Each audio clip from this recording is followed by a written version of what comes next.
बिनविरोध निवडणुकांचे सविस्तर अहवाल द्या, निवडणूक आयोगाचे यंत्रणांना हे निर्देश। उमेदवारांनी कधी माघार घेतली, दबावाचा काही आरोप आहे का असा विचारला सवाल। सर्व शहानिशा करून सविस्तर अहवाल जिल्हाधिकाऱ्यांकडे मागवलाय।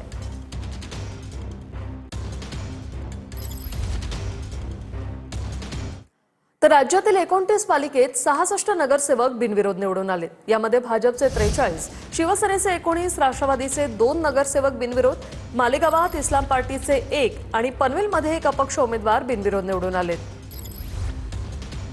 राज्यातील 29 पालिकेत 66 नगरसेवक बिनविरोध निवडून आलेत।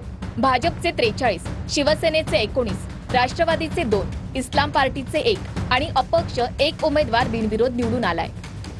भाजपचे पनवेलमध्ये 6, भिवंडीमध्ये 6, कल्याण डोंबिवलीत 14, पुण्यामध्ये 2, पिंपरीमध्ये 2, जळगावमध्ये 6, धुळ्यामध्ये 4 आणि अहिल्यानगरमध्ये 3 उमेदवार बिनविरोध निवडून आलेत।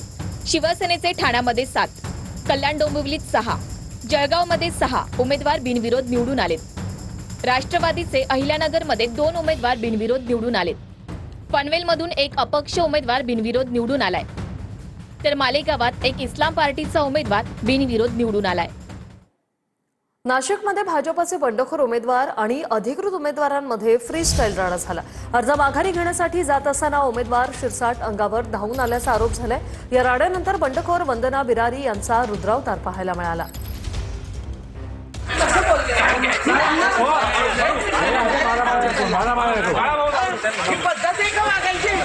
पैसे देऊन तुम्ही तिकीट आणता आणि दुसऱ्यांना माल दाखवता।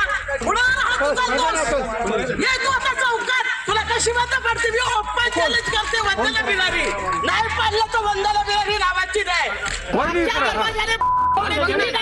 त्याला त्याचा माल झालेला आहे। नाशिकमध्ये भाजपचे बंडखोर उमेदवार आणि अधिकृत उमेदवारांमध्ये फ्रीस्टाईल राडा झाला। ये तू आता चौकात तुला कशी वाटत पडते? मी ओपन चॅलेंज करते वंदना बिरारी, नाही पाडलं तर वंदना बिरारी नावाची नाही। प्रभाग क्रमांक 31D मधून भाजपची अधिकृत उमेदवारी बाळकृष्ण शिरसाट यांना मिळाली। याच प्रभागातनं भाजपच्या देवानंद बिरारी यांनी बंडखोरी करत अर्ज भरला होता। अर्ज माघारी घेण्यासाठी देवानंद बिरारी आणि त्यांच्या पत्नी वंदना बिरारी जात असताना उमेदवार शिरसाट अंगावर धावून आल्याचा आरोप बिरारी कुटुंबानं केला। या राड्यानंतर वंदना बिरारी यांचा रुद्रावतार बघायला मिळाला।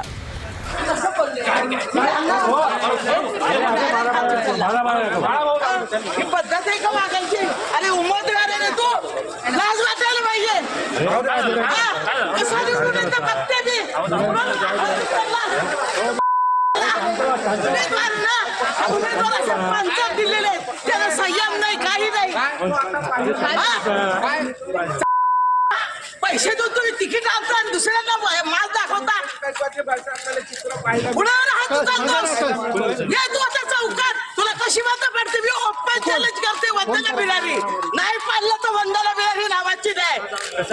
समजलं तुला? अरे उमेदवार असे असतात,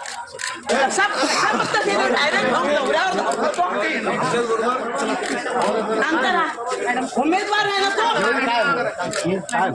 उमेदवाराने असं टाकायचं असतं का?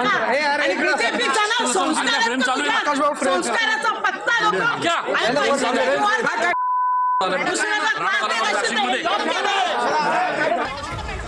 वंदना बिरारी यांच्या रुद्रावतारानंतर पोलिसांनी त्यांना शांत केलं, पण बिरारींनी शिरसाटांचे संस्कार काढले।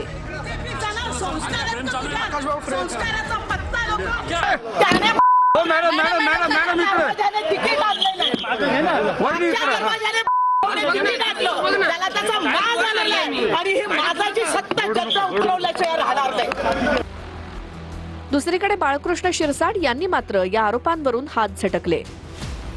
पक्षाची उमेदवारी न मिळाल्याचा राग माझ्यावरती काढला जात असल्याचा आरोप शिरसाटांनी बिरारींवर केला।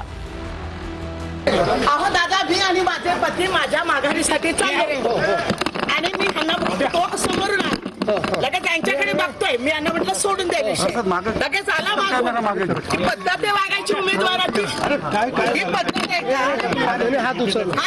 लगेच मागून आला आणि यांना धरायला लागल्यावर ते कार्यकर्ते झाले, मी मागून पळाले। कोण आहेत? आलम शिरसाट, बद्दाम माणूस आहे, बद्दाम, त्याला कोणी मतदान करू नका। त्यांना उमेदवारी मिळाली नाही, राग येणं हे साहजिक आहे, ही गोष्ट मी पण मान्य करतो. आणि ते एक ज्येष्ठ नेते आहे, ते हक्काने माझ्याशी बोलले. आपण हल्ला केला असं त्यांचं हल्ला वगैरे कुणी काहीच, कुठल्याही शिवीगाळ वगैरे काहीच झालेली नाहीये, कुठल्या प्रकारचा हल्ला झालेला नाहीये.